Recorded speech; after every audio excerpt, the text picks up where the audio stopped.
महाराजगंज जनपद के नरकटहा निवासी धर्मात्मा निषाद ने आज सुसाइड कर लिया। धर्मात्मा निषाद निषाद पार्टी का कार्यकर्ता था और लंबे समय से पार्टी से जुड़ा था, लेकिन उसने अपने लंबे चौड़े पोस्ट में कहीं न कहीं कैबिनेट मंत्री संजय निषाद उनके दोनों लगाते हुए उसने बार-बार ये अपने पोस्ट में लिखा है कि लगातार फर्जी मुकदमों, तमाम दबाव के चलते मैं ये फैसला लेने जा रहा हूँ। हालाँकि लंबा चौड़ा सुसाइड नोट में जब उसने फेसबुक पोस्ट किया तो उसमें काफ़ी लोग आहत थे। धर्मात्मा निषाद जो है एक युवा कार्यकर्ता था और उसके चाहने वालों की फेहरिस्त काफ़ी लंबी थी। फेसबुक फॉलोइंग के साथ-साथ एक उसके अपने समाज में कार्यकर्ताओं की लंबी लिस्ट थी, जिसके वजह से धर्मात्मा निषाद लोगों में काफ़ी लोकप्रिय था और यही कारण था कि कहीं न कहीं देखा जाए सत्ता में बैठे लोगों को उसकी लोकप्रियता खटकती थी। हालाँकि धर्मात्मा निषाद के सुसाइड के बाद से तमाम ऐसे लोग हैं जो फेसबुक पोस्ट कर रहे हैं, लेकिन कहीं न कहीं देखा जाए अगर इस तरह से युवाओं पे दबाव बनाया जाएगा, फर्जी मुकदमे लिखवाए जाएँगे, फर्जी मुकदमे में फँसाया जाएगा, तो कहीं न कहीं ये राजनीति के लिए जायज़ नहीं। धर्मात्मा निषाद को पूर्व में भी कई मुकदमों में फँसाया गया था, जेल भेजा गया था, लेकिन कहीं न कहीं धर्मात्मा निषाद जब छूट के आया, तो उसी निषाद पार्टी के लिए भी फिर से कार्य करता था। उसने अपने पोस्ट में लिखा कि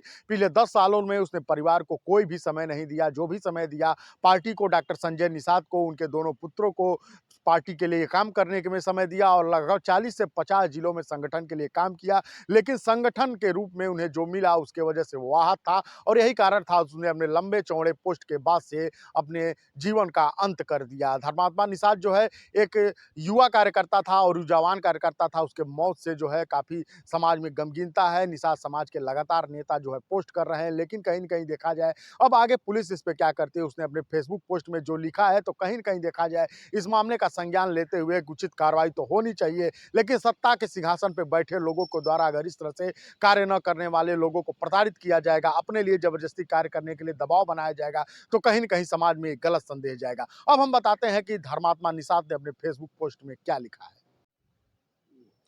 मौत के पहले धर्मात्मा निषाद अपनी फेसबुक पोस्ट में लिखते हैं, मैं अपनी ज़िंदगी की लड़ाई हार गया। यह आखिरी संदेश है।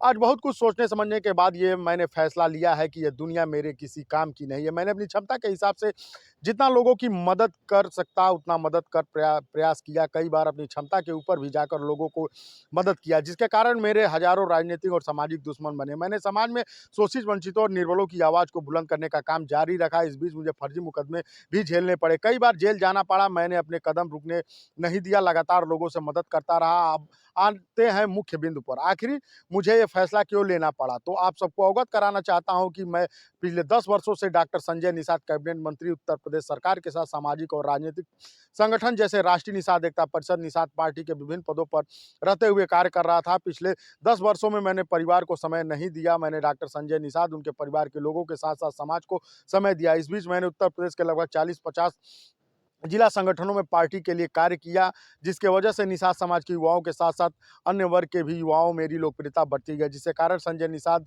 और उनके बेटों को बेचैनी होने लगी। आखिर यह असाधारण सा लड़का इतना चर्चित और लोकप्रिय कैसे होता जा रहा है? इसी बात को लेकर पिछले 2 सालों से संजय कुमार निषाद और उनके बेटों के षड्यंत्र में सामाजिक, राजनीतिक और रूप से षड्यंत्र करते हुए मुझे जो कमज़ोर करने का प्रयास किया गया, मेरे साथ युवाओं को भड़काने और मेरे खिलाफ खड़ा करने के लिए तरह-तरह के प्रलोभन देने के साथ-साथ मुझे और मेरे टीम साथियों को फर्जी मुकदमे में फँसाने का तरह-तरह प्रयास किया गया। इस बीच मनीष निषाद नाम के एक लड़के से मेरे खिलाफ भड़काकर मुझे मारपीट के लिए उकसाया गया, जिसके कारण मुझे मनीष निषाद को मारना पड़ा और मैंने ऑफ कैमरा मारा, क्योंकि उसने मेरे दुश्मनों के साथ मिलकर मेरे घर पर जाकर मेरी माँ और बहन को गाली-गलौज, मारपीट किया।